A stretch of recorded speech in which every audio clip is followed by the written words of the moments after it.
Hi guys, Luton here, and today we're going to be talking about weapons and weapon reviews and how useful they are actually in game. Now, you guys know for the longest time I have not really been a fan of weapon reviews on YouTube. It's why I don't do them, and very specifically related to Battlefield 4. My main theory always was that whilst weapons do have your weapon choice, it does have some effect in game. That effect is such a minimal component, stacked against your overall awareness, how your team is doing, how the enemy team are doing, how they're performing, that it has some impact, but not enough of an impact to actually justify a really big deal being made about it via YouTube videos, people actually believing that it's going to somehow make them be a significantly greater player. Now, after I had spoken about this on a few videos, one of my subscribers, Lone Wolf, decided that he would actually take it upon himself to go away and test this out. Now, Lone Wolf is actually a very good player, and he's physically more skilled than me in the game, so this was a very interesting point of view. Also, he completely disagreed with me initially until he went away and tested. Now, I actually got together with him today and we talked it out, but before we get on to that, I just want to say go check out the video because he's made this video. It's really interesting. Okay, so I've posted that link below, and now we're going to get into the little discussion I had with him today. And also, this is all his own gameplay today, so you can see the kind of player that he is. Hope you enjoy, guys. Please watch the rest of this video. It's really interesting. I'll discuss about how we came to our conclusions, and also go check out his video afterwards. Okay guys, so I'm actually talking to Lone Wolf now, and what I wanted to do was to just talk it through with you guys where we started with this whole idea from.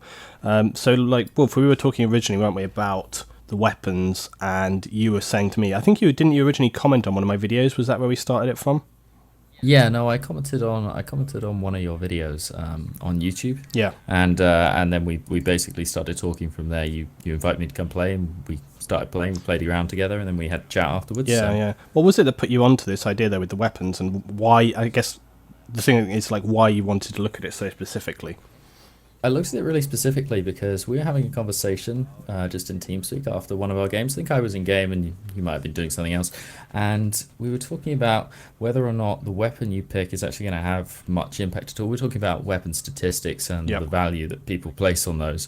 And I was basically saying that from my perspective, and pretty much in every game I've ever played, every first-person shooter I've ever played, I've placed quite a high premium on picking a good weapon. So choosing the most optimum weapon, I guess, for whichever situation you're actually going to be in. So if you're close quarters, pick an SMG with a high rate of fire, good reload speed, etc. Yeah, of course. An assault rifle, good damage resistance. And you pretty much disagreed with me.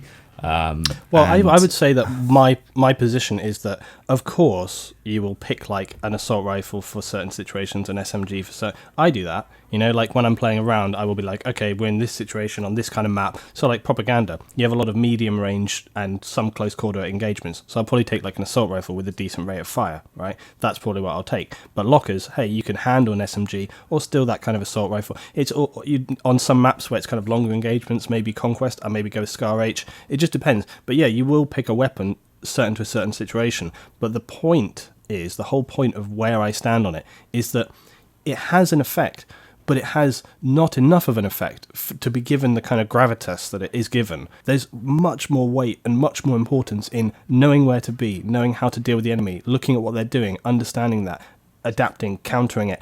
All of that stuff is like far more important and will benefit your gameplay so much more than just like, I've picked the best gun. That is just total crap. Because like at the end of the day, you're either going to learn and be a better gun player or not. And it's like, if you're not the best player to start with, it doesn't make bugger all difference what weapon you take. It just won't make a difference. But I think it was just a difference of opinion as to how far it's actually going to make a difference. Yeah, because you didn't agree with me to begin with. There was a much greater significance on it's placed on your weapon, and your point was yes, it'll make a difference, and it does give you. I think you may have even said it gives you that extra 10%. Yeah, sure.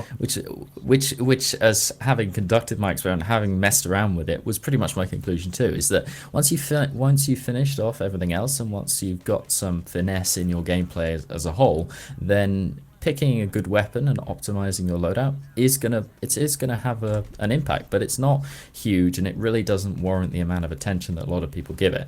I mean, it's okay to be interested in the weapons of the game. That's fine. It's kind of fun to have a look at it, but at the same time, it's not going to make nearly as much difference as picking the right tactic to play on a right map or learning the maps. I think that's very important as well. Yeah, but so also it did kind of change my opinion overall. Yeah, and also like micro tactics. So like if you're around a building and you see 2 or 3 guys, knowing how to kind of counter them and sort of thinking, because I often do this when I'm in game. Let's say you're trying to take the base under the radar dish in Rogue Transmission and you're down there by yourself, which happened to me this week. I was down there on my own. 2 or 3 guys are coming into that building there, and I was like, right, so I'm outnumbered here. How am I going to deal with this situation? The first guy comes through the door. I took him out because I was waiting and I was capping already, right? His 2 friends now know my position. So do I stay there? No. I jumped out, went around the side, took out the second guy. Then his friend is like, oh my god, there he is. Went back in the building, came around, took him out from behind. So then I've just taken those 3 guys. And literally all it is like, kill, move, kill, move, kill, move. Just moving around. If I had stayed there in that position through the door, probably what would have happened is that, yes, they would have probably rushed in. Would I have taken them out? Maybe. Maybe they would have just come in firing and I would have been too much fire for me to deal with. So those little micro tactics, to me, give way more of an advantage than that. And by using that, I didn't even have to give them any possibility of advantage. I just shot them all 3. But the first guy I took out clean, the other 2 I just shot in the back, And it's like, they could have been very skilled players and they could have had the best loadout, but it doesn't matter because I shot them in the back. It's like... Oh, absolutely. You've got to take the initiative and actually make sure. I mean, dealing with 3 targets at once, I don't really care how good of a player you think you are. That's a pretty tall order. If you can isolate one from the rest and deal with him, and then deal with the others from an advantageous position from behind or above, that outweighs any advantage you might have from your weapon. Doesn't matter whether you're using an Ace 23 or a CBJMS. You're gonna have a much better chance of winning that if you actually play it smart, rather than if you just sit there and wait and try and let your weapon do the work. Yeah, and I think you said this in the video when you'd actually looked at this, because you conducted this experiment yourself. And to be clear, guys, Lone Wolf is a much better player than me. I'd say like probably 50% better in terms of actual weapon skill. But I've always said this, like I've never maintained that I'm like some exceptional weapon gun player. I am probably a bit above average in terms of my actual weapon skill. But the way I approach Battlefield and the way I always did was, the great thing about Battlefield is that you can have like sort of a mental approach to it, and that will bring you up to the level of other players, and you can still perform really well. So most games that I play, I still end in like top 5 and with a reasonable KD. So it's kind of like overall you're still like a decent player there. But the thing that for me was most interesting about doing this is that, as I say, Lone Wolf is a lot better player, and you'll see that from this gameplay. And so for him to then take what I had said and go and experiment and come to the same conclusion, for me, that really put a foundation. To have someone, I mean, that's really how, any scientific thing works anyway. This wasn't a scientific experiment, I should say. But whenever you're trying to No, not at all. But whenever you're trying to prove somebody's theory or whatever, what you would do is like, okay, so this is what I think. Now somebody else take that, go away and try and see if they come to the same conclusion. So that's why it was so interesting for me that you would go and take that. For, I guess, someone like yourself who is, I would probably say, very centric around weapon choices and so on, because for you, you obviously generally score very, very well. You put the kills on. I mean, you can see from some of the streaks, you go like 26-1, 31. So you are like a player who's well above most other players in the game in terms of actually racking the kills and putting the pressure onto the enemy. So for you to then go away and try out all the guns and go, actually, to be honest, just knowing your way around is way more important than the gun choice. I think that says quite a lot. Yeah, no, absolutely. I mean, one of the tests I did was comparing the M416, which is just one of those rifles that anyone can pick up and use, and it's widely regarded to be an exceptionally good weapon, and it is an exceptionally good weapon, statistically and in practice. I then compared that with some wacky AK-12 loadout. And really, I mean, yeah, the other loadout made me feel a bit more uncomfortable, but it wasn't hurting me because I knew where to be, and I wasn't. I said this to somebody fairly recently, which was that I aim not to take any fire from the people I shoot at. Generally speaking, I take fire from people I don't see. Those are the people who kill me. Always how I feel. The people I shoot at, I'm not really going to shoot them from the front. If I'm shooting them from the front, it's because I've screwed something up. Yeah. At which point, the weapon I've picked. And let's face it, with Battlefield 4 as well, like, who knows whether it's you or the netcode, it's like...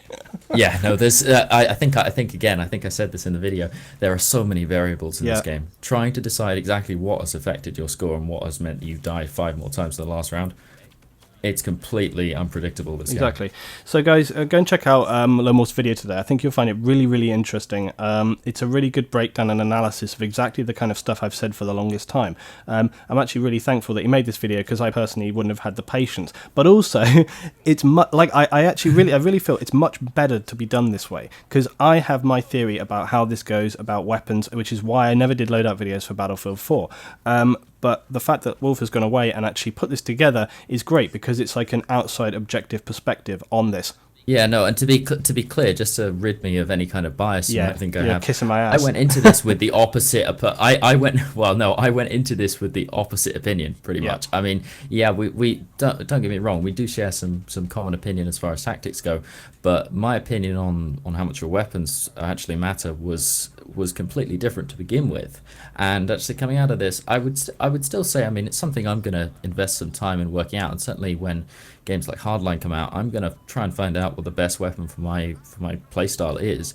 But I'm much more interested in learning the maps in that Yeah. game than I am working out which gun I'm going to use first. I'll try and work out the maps, and then I'm probably going to pick, just some sort of easy to use assault rifle, and I'm going to learn Yeah. with that, and then I'll try and work out what assault rifle suits me best. Because like I said, going into this, I thought that that there was real potential for me picking a bad weapon to just tank my score. I thought that when I switched from an ideal loadout to a wacky loadout, that I was gonna feel like I was using the phantom yeah. bow, but it wasn't at all No. like that. I mean, I think I said this as well.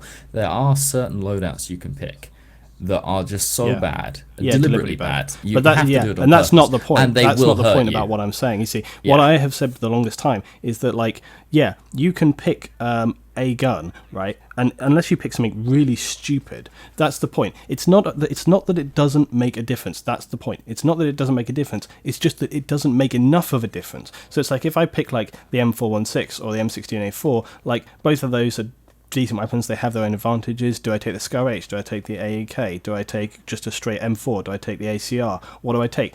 All of those weapons, essentially, like, for the amount of difference they will make in certain places, is just like, it's so much of a minimal percentage, and it's so dependent on so many factors that trying to advise people what weapon to use is totally, in my opinion, just not relevant. And trying to explain to people how you should position and move and counter and all of this kind of stuff and work as a team is far more important, and that is what I've always Yeah, maintained. no, absolutely. It's I mean, if you take two weapons, say, take the AEK and the Ace-23. These are both top tier weapons. They're very good weapons, but they're statistically very different. And if you listen to anyone on YouTube do a review of these weapons, they'll tell you have to use them very differently. Now, this is true, and they do function very differently. They have very different rates of fire, different recoil, different reload speeds. But actually, if you play with them, the number of times that difference actually matters if you're playing smart. It's a tiny number of kills you get for picking the right one for a so particular much. map, because most of the time you're in an environment where both weapon is just fine, or you're in a position where neither weapon is going to get you out of there, and you're just Yeah. screwed. Frankly, that is the reality. Is sometimes you're just going to die. So looking at the weapons in Hardline is something that I actually think would be beneficial and actually have some effect. But actually, now that we're talking about this, I think probably what a good thing maybe to do for us is to have Lone Wolf and myself actually take like maybe a weapon, and we'll do like a kind of dual review of that weapon. That'll be great for many reasons. One, it'll be more objective. Two, we can actually show it in use with team play, and we can actually kind of have like a breakdown of it and say, look, this is how we found it in these situations. By compiling two people's different opinions of two different skill levels and play styles, although our play styles both kind of objective, but overall, I think that'll be way more constructive and more interesting than me just going like, here's this gun, here's how you use it, here's what I think of it. So actually, I think that'll be a series that I'm going to plan and work forward. Let me know what you think about that one, guys. But as I say, go and check out the video today. It's linked below, and let me know what you think. Let me know whether you want to see some of these review videos, and let me know if you agree with our opinion that weapons actually have a fairly minimal impact and that they shouldn't be given the kind of status that they are. Thanks for watching today, guys. Go and check it out, and I'll see you next time.